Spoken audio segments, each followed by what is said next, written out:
Top 15 slavnih parova koji su ljubav pronašli kasnije u životu. Neke ljubavi stignu kasno, ali traju cijeli život. Ovi slavni parovi nisu se upoznali u svojim 20-ima ili žurili niz oltar. Pronašli su se nakon godina traženja, slomljenog srca ili jednostavno negledanja. Njihove priče će vas iznenaditi i ganuti. A sada pažljivo pogledajte fotografiju na ekranu. Možete li imenovati ovaj tihi, umjetnički par čija je ljubav procvjetala nakon desetljeća prijateljstva? Ako mislite da smo propustili par koji pripada ovom popisu, ostavite njihova imena u komentarima. Možda ćemo ih sljedeće predstaviti. Ne zaboravite lajkati i pretplatiti se na poznate osobe. Putevi Teda Dansona i Mary Steenburgen prvi su se put susreli 1983, kada je on bio na audiciji za ulogu njezinog ljubavnika u filmu Cross Creek. Nije dobio ulogu i otišli su svatko svojim putem. Proći će punih 10 godina prije nego što ih je sudbina ponovno spojila. Ovaj put na snimanju Pontiac Moon, filma iz 1993, o oku i sinu nadivljem putovanju američkim zapadom. Veza koja se stvorila izvan ekrana uskoro će zasjeniti sam film.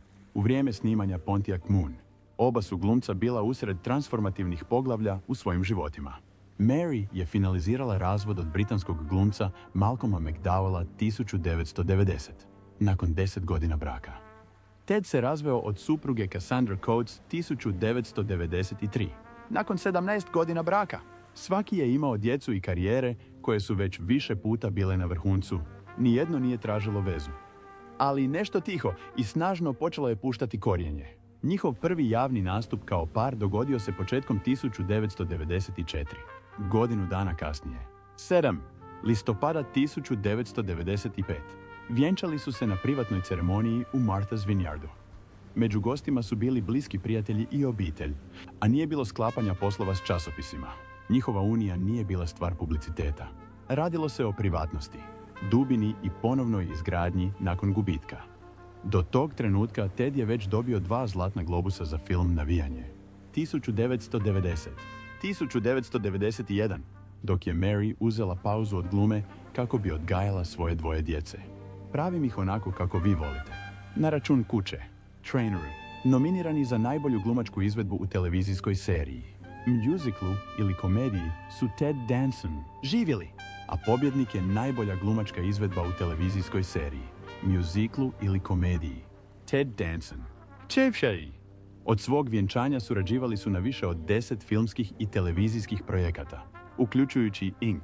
1996, Curb Your Enthusiasm 2000, 2021 i blagdansku komediju Happiest Season 2020.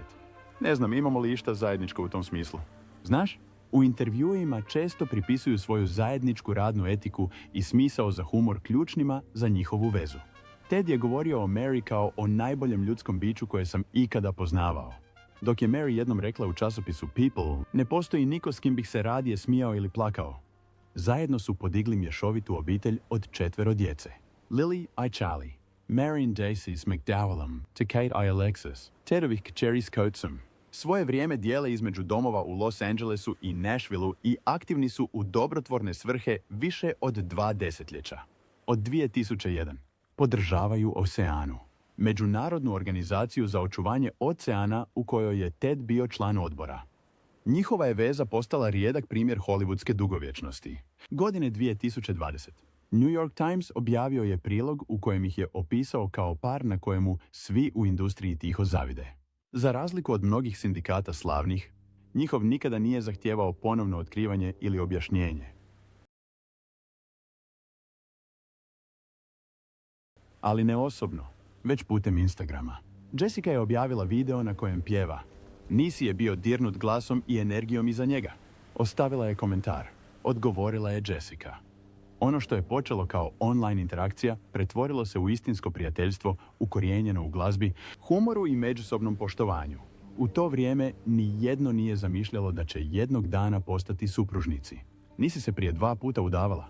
Posljednji put za Jaya Tuckera, inženjera elektrotehnike. Taj brak završio je razvodom u prosincu 2019. Nakon 8 godina, Jessica je u međuvremenu većinu svoje karijere provela izvan svjetla reflektora, nastupajući kao prateći vokal. A kasnije je 2005. osvojila put do slave s Missy Elliott. Kad su se prvi put osobno sreli, nije bilo romanse, samo kreativna energija. Njihovo prijateljstvo produbilo se u sljedeće 4 godine. Surađivali su na glazbi, razmjenjivali ideje i bili tu jedno za drugo tijekom emotivnih prijelaza. Tek početkom 2020. Mjesecima nakon što je Nisin razvod okončan, nešto se pomaknulo. Kako je kasnije ispričala u više intervjua, to nije bila iznenadna spoznaja, već prije tiha spoznaja. Osoba koja je uvijek bila uz nju, koja ju je nasmijavala. Bezuvjetno podržavala i voljela bez pretvaranja. Bila je Jessica. Dana 29. Kolovoza 2020. Šokirali su svijet objavom vjenčanja na Instagramu, objavivši fotografiju s vjenčanja u dvorištu u okrugu Ventura u Kaliforniji. Slika ih je prikazivala ruku pod ruku, ispod luka prekrivenog ružama. Kako se smiješe miru. Za mnoge je objava bila prva potvrda da je Nisi uopće identificiran kao queer. Izravno se obratila na reakciju javnosti. Nisam se udala za rod, udala sam se za osobu. Njihovo vjenčanje bilo je malo privatno i emotivno. Nisi je nosila haljinu u obliku sirene do poda od Lily Bridals. Jessica je nosila odijelo krem boje i odgovarajući šešir. Ceremoniji su nazočili bliski prijatelji i obitelj. Nekoliko dana kasnije, par se pojavio u časopisu People i na naslovnici Essence-a, postavši prvi istospolni par koji je krasio naslovnicu časopisa u njegovoj 50-godišnjoj povijesti. Od tada su bez pardona vidljivi. Zajedno su glumili u glazbenom spotu za Jessicinu pjesmu Catch Me, nastupali na LGBTQ+ događanjima i pojavljivali se na crvenim tepisima ruku pod ruku. Godine 2022. Zajednički su vodili specijal za Valentinovo, prikazujući svoj humor i zajedničku ljubav. Dok mnogi slavni parovi izbjegavaju medijsku pozornost, Nisi i Jessica svoju su iskoristile za afirmaciju ljubavi u svim oblicima. Njihova zajednica ima kulturnu težinu. U epizodi Red Table Talk iz 2021. Nisi je rekla, volim onoga koga volim. S 25 ne bih ovo očekivao. Ali naučio sam se prestati ispričavati zbog svoje sreće. Jessica je u odvojenom intervjuu rekla jednostavno, ona me čini boljom. Elton John i David Furnish godine 1993. Elton John je već bio jedan od najpoznatijih glazbenika na svijetu. Grammyjem nagrađena ikona s desetljećima hitova iza sebe. Ali ispod kitnjastih kostima i svjetala pozornice, bio je i čovjek koji je tražio nešto postojano i pošteno. Te je godine zajednički prijatelj organizirao tihu večeru na Eltonovu imanju u Windsoru. Među gostima je bio i David Furnish, voditelj oglašavanja rođen u Kanadi, koji nije zainteresiran za slavne osobe ili pretvaranje. Kemija između njih bila je trenutna, ali ne glasna, bilo je mirno, znatiželjno i s poštovanjem. Njihova veza započela je tjednim telefonskim pozivima i posjetima između Londona i Toronta. Elton, koji je nedavno završio rehabilitaciju, bio je u razdoblju transformacije. David, 15 godina mlađi i potpuno nov u Eltonovu svijetu, ponudio je nešto drugačije. Neovisnost, izazov i istinu. Kao što je Elton kasnije opisao, nije bio oduševljen. Rekao mi je ono što trebam čuti, a ne ono što želim čuti. Ta je iskrenost postala temelj njihove veze. Tijekom sljedećeg desetljeća upravljali su javnom pažnjom kao istospolni par visokog profila u vrijeme kada je malo tko u svijetu zabave bio otvoreno gej. Godine 2005, kada je civilno partnerstvo postalo legalno u Ujedinjenom kraljevstvu, registrirali su svoju zajednicu 21. Persinka, kao jedan od prvih parova u Britaniji koji je to učinio. Gotovo desetljeće kasnije, kada su istospolni brakovi legalizirani u Engleskoj i Walesu, pretvorili su svoje partnerstvo u brak 21. Prosinca 2014. Točno 9 godina kasnije, zajedno su izgradili više od života. Izgradili su obitelj. Godine 2010. Dobili su svog prvog sina, Zachariah Jacksona Levon, Furnisha Johna, rođenog preko surogat majke. Godine 2013. Rodio im se drugi sin, Elijah Joseph Daniel.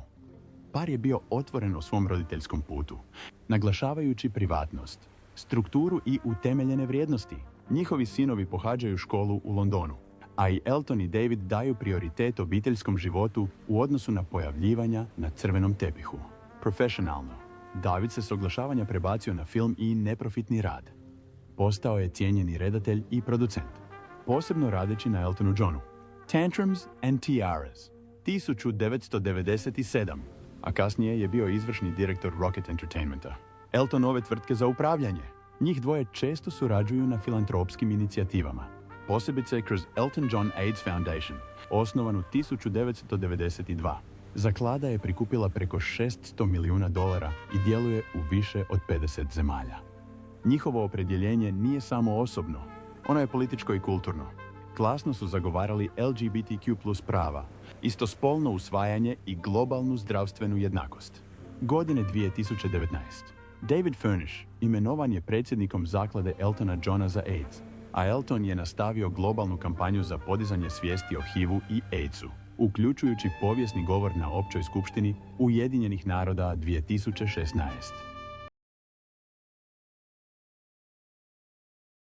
Salma Hayek i François-Henri Pinault. Kada je Salma Hayek u proljeće 2006. upoznala François-Henri Pinaulta, nije tragala za ljubavlju, barem ne u tradicionalnom smislu, već kao uspješna glumica. Producentica i globalna aktivistica, Salma je ostavila trag u Hollywoodu kroz hvaljene uloge u filmovima Frida, Desperado I Promise. Također je postala oprezna zbog pažnje javnosti koja je okruživala njezin osobni život. Ipak, nešto u vezi s François-Henriem, Tajem, zamišljenim i punim dubokog poštovanja, natjeralo ju je da zastane. François-Henri Pinault nije bio lik iz svijeta zabave, kao predsjednik i izvršni direktor Keringa, francuskog luksuznog konglomerata koji posjeduje brendove kao što su Gucci, Saint Laurent i Balenciaga. Dolazio je iz sasvim druge sfere. Ali ta im je razlika išla u prilog. Njihov prvi susret dogovorili su zajednički prijatelji tijekom poslovnog događaja u Veneciji. Svoju su vezu u početku šutjeli. Rijetko su se pojavljivali u javnosti i ne obraćali su se medijima. U ožujku 2007. Salma je potvrdila svoje zaruke s François-Henriem i da očekuje njihovo prvo dijete. Njihova kći, Valentina Paloma Pinault, rođena je kasnije te godine u Los Angelesu. Ipak, par je ostao intenzivno povučen. Dok su tabloidi nagađali o njihovim planovima za vjenčanje, Salma je izbjegavala komentare javnosti. Zatim, na Valentinovo 2009. par se vjenčao na civilnoj ceremoniji u Parizu, nakon čega je uslijedilo drugo, veće slavlje u Veneciji u travnju. Unatoč hollywoodskom stasu, Salma je otvoreno priznala da joj brak nikada nije bio životni cilj. U intervjuima je objasnila da je nekoć brak smatrala ograničavajućim ili pretjerano tradicionalnim. Ta se perspektiva promijenila s François-Henriem. Jednom je rekla, on obnavlja ono što jesam svaki dan. Nisam se izgubila u ovom braku. Postala sam više onakva kakva sam trebala biti. Par ima balans između dvije zahtjevne karijere na različitim kontinentima više od 15 godina.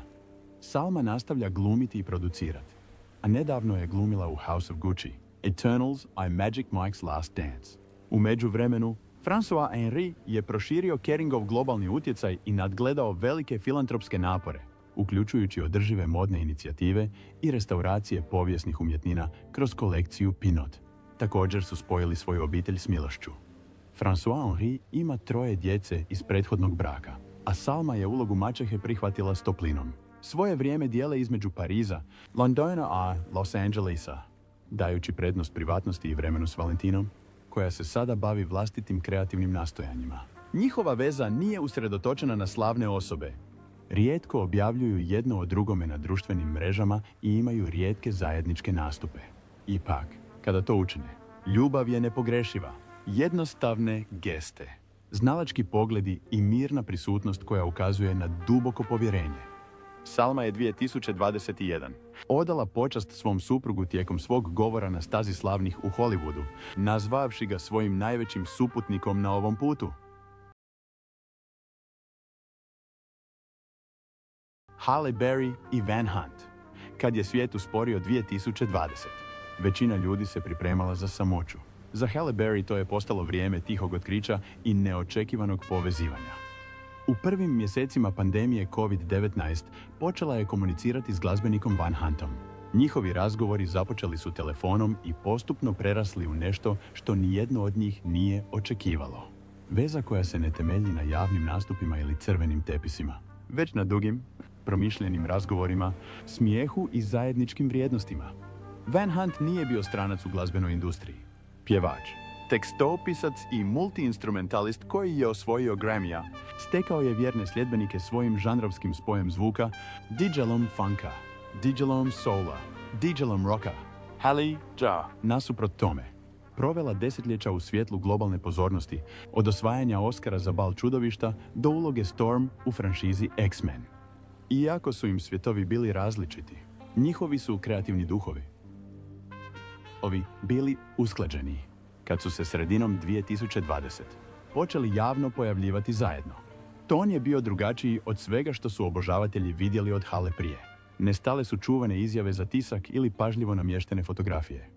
Umjesto njih, selfidži snimljeni bosi kod kuće, iskreni isječci plesnih proba i tihe afirmacije radosti.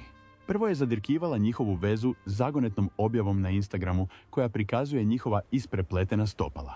Jednostavno napisanom, nedjeljni zabavni dan. Kako se njihova veza produbljivala? Hale je otvoreno govorila o emocionalnom iscijeljenju koje je doživjela. U prethodnim intervjuima podijelila je svoju bol iz prošlih veza, uključujući 2 razvoda i tešku bitku oko skrbništva. S Vanom je opisala promjenu. Ne samo u partnerstvu, već i u perspektivi. Prvi put u životu, rekla je za Women's Health, mogu reći da sam zaljubljena u nekoga tko me podiže i dopušta mi da budem ja. Debitirali su na crvenom tepihu kao par 2021. Na gala otvaranju Muzeja Filmske akademije u Los Angelesu. Izgled je bio nenametljiv, ali snažan. Bez spektakla. Samo tiha elegancija i zajednički ponos.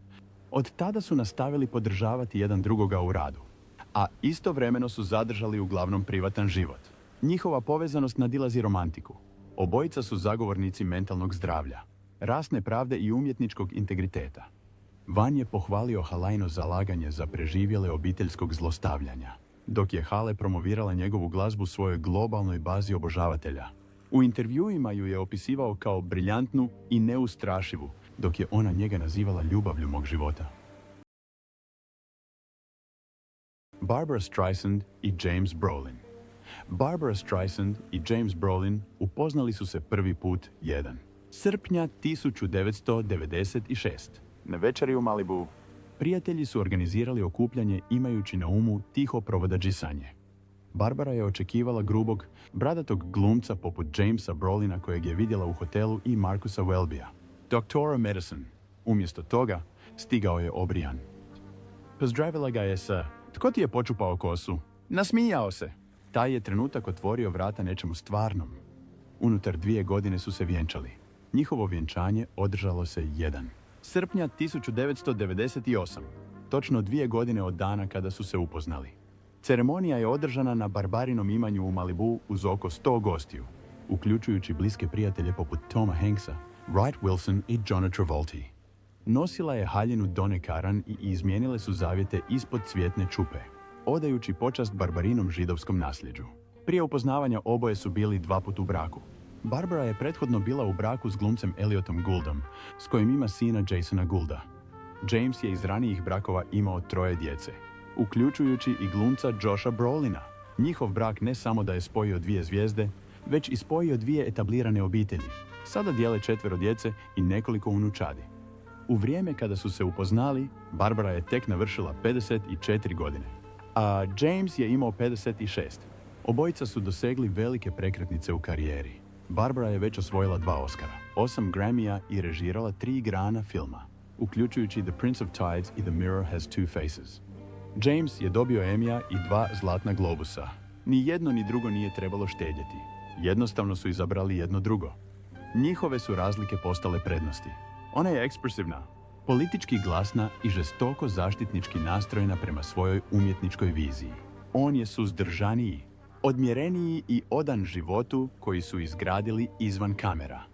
Zajedno održavaju domove u Malibu i Koloradu, uživaju u vrtlarenju, plovidbi i provode mirne vikende sa svojim psima do 2013.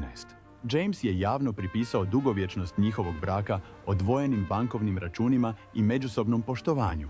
U intervju za The Huffington Post rekao je: "Slušamo. Stvarno se slušamo i dajemo jedno drugom prostora da budemo svoji." Barbara je često govorila da je njihova tajna smijeh. "Nasmijava me svaki dan", rekla je za People in 2021. Rijetko su profesionalno surađivali, Jedna je iznimka bila 2004. Kada se James pojavio u Barbarinom koncertnom filmu, Barbra Streisand uživo u MGM Grandu. Češće se tiho podržavaju, idući ruk pod ruku na premijere, političke skupove donacija i obiteljske događaje, uvijek nenaglašeni, uvijek prisutni. Holland Taylor i Sarah Paulson. Holland Taylor i Sarah Paulson poznavale su se godinama. Njihov prvi osobni razgovor dogodio se na večeri u Los Angelesu oko 2005. Godin. Kratko su popričali, razmijenili toplinu i otišli svatko svojim putem. Tijekom sljedećeg desetljeća povremeno su im se putevi ukrštali, dodjele nagrada, dobrotvorne akcije, studiji, ali nikada nisu ostali u kontaktu. Onda se 2015. godine nešto pomaklo. Niz privatnih poruka na Twitteru pretvorio je ležernu interakciju u nešto namjernije. Njihova romantična veza službeno je započela kasnije te godine. Holland je već izgradila desetljećima dugu karijeru na televiziji i u kazalištu, s izvrsnim nastupima u serijama 2,5 muškarca i praksa, za koje je 1999. osvojila Emmya. Pa, moglo bi se reći da sam ga zavela. Zaobišao bi vlastitu majku u korist 2 uzgajivača krumpira na Long Islandu. Sarah je bila na vrhuncu svoje slave u franšizi Ryana Murphya American Horror Story i uskoro će dobiti pohvale kritičara za portretiranje Marcy Clark u The People vs. O.J. Simpsonova američka priča o zločinima. Imala sam muža prije. Gordone. Par je izašao u javnost u prosincu 2015. Sarah je potvrdila vezu u intervjuu za New York Times objavljenom 2. ožujka 2016. Objava je iznenadila mnoge. Ne samo zato što su oboje svoje privatne živote intenzivno čuvali u tajnosti, već i zbog velike razlike u godinama između njih, 32 godine. Javna fiksacija na taj broj postala je dio razgovora, ali nikad dio problema za njih. Do 2017. Zajedno su šetali crvenim tepisima, od dodjele nagrada Tony do Emmya. Ja sam s puno starijom osobom i ljudi to smatraju potpuno fascinantnim i čudnim, ali meni je to najnormalnija, najneobičnija stvar. Ne dijele dom s punim radnim vremenom. Umjesto toga, žive odvojeno, ali većinu dana provode zajedno.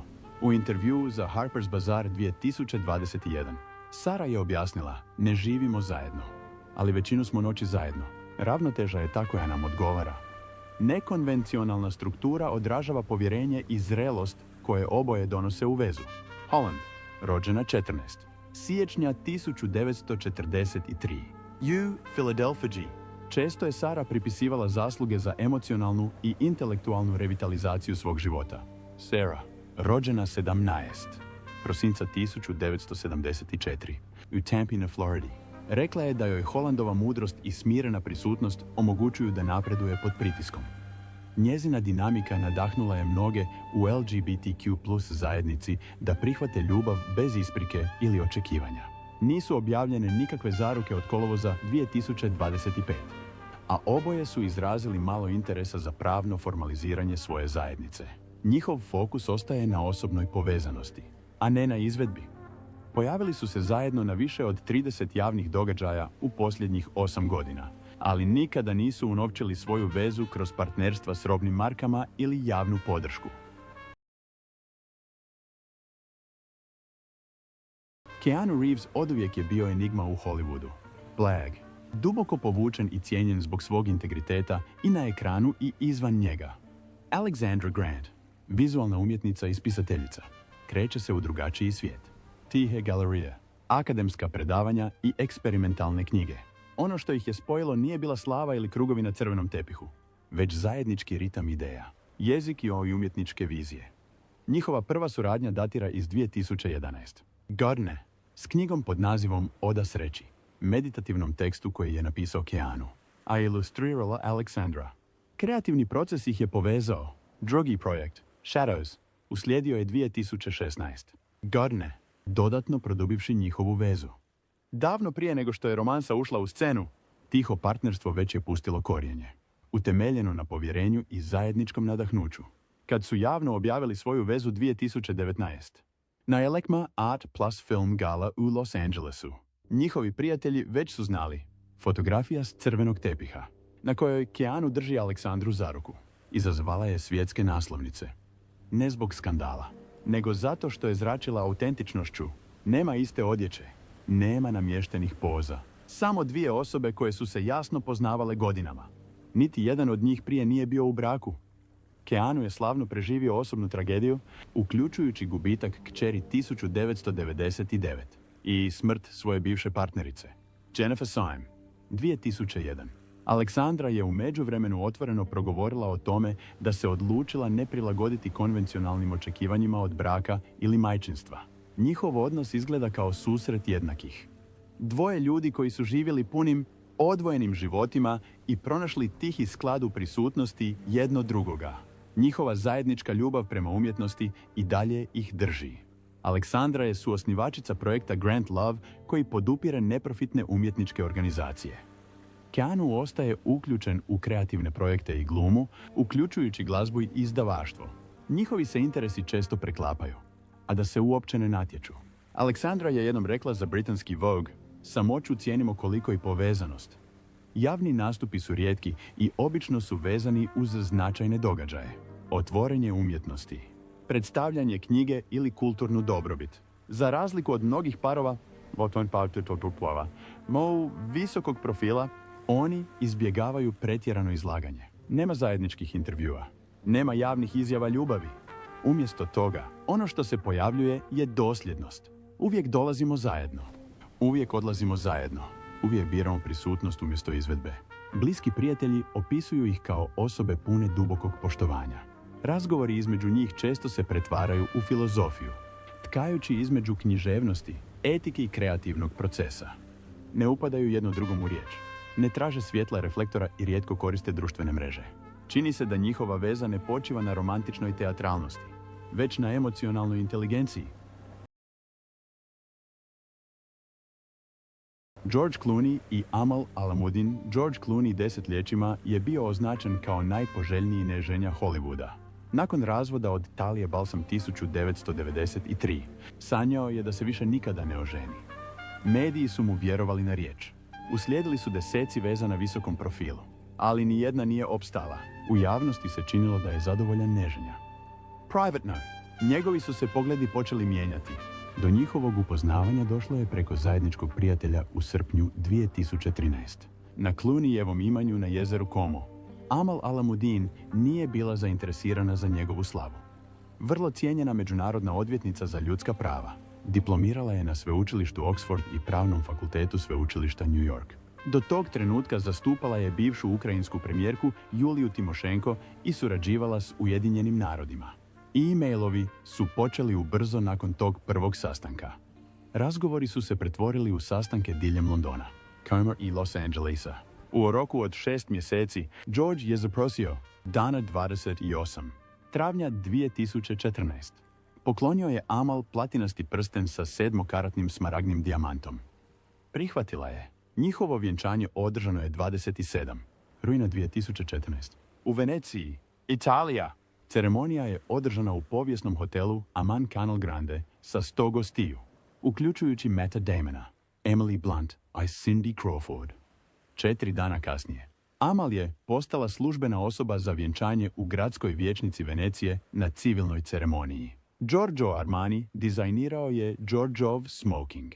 Amal je nosila prilagođeni Oscar de la Renta.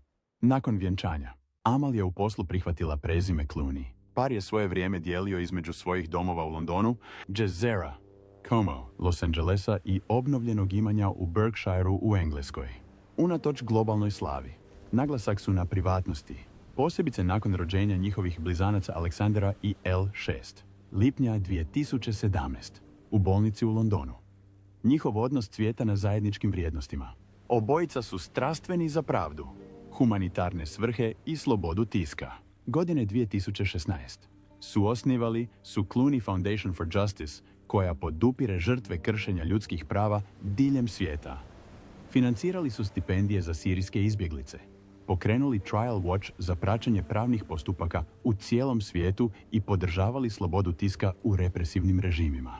Profesionalno, oni ostaju na vrhu svojih polja. Amal nastavlja zastupati novinare, disidente i žrtve ratnih zločina, dok također radi kao gostujući profesor na Pravnom fakultetu Columbia. Giorgio je režirao i glumio u filmovima, uključujući The Midnight Sky, 2020, I the Tender Bar 2021, a koristio se svojom platformom za zagovaranje sudanskih građanskih prava i globalne klimatske politike. Prekretnice su označene privatno. Njihove godišnjice braka često provode tiho, bez tiska, ponekad u Italiji ili u njihovoj kući u Berkshireu. Bliski prijatelji ih opisuju kao osobe koje se žestoko poštuju, često izazivajući jedna drugu intelektualno i emocionalno. On je velika ljubav mog života. Giorgio ju je nazvao najpametnijom i najljubaznijom osobom koju sam ikad upoznao.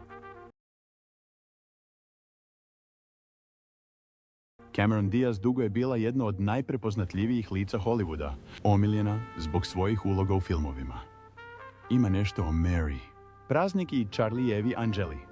Unatoč svom uspjehu, ostala je sama tijekom većeg dijela svojih 30-ih i ranih 40-ih, često javno izjavljujući da nema planove za brak ili djecu.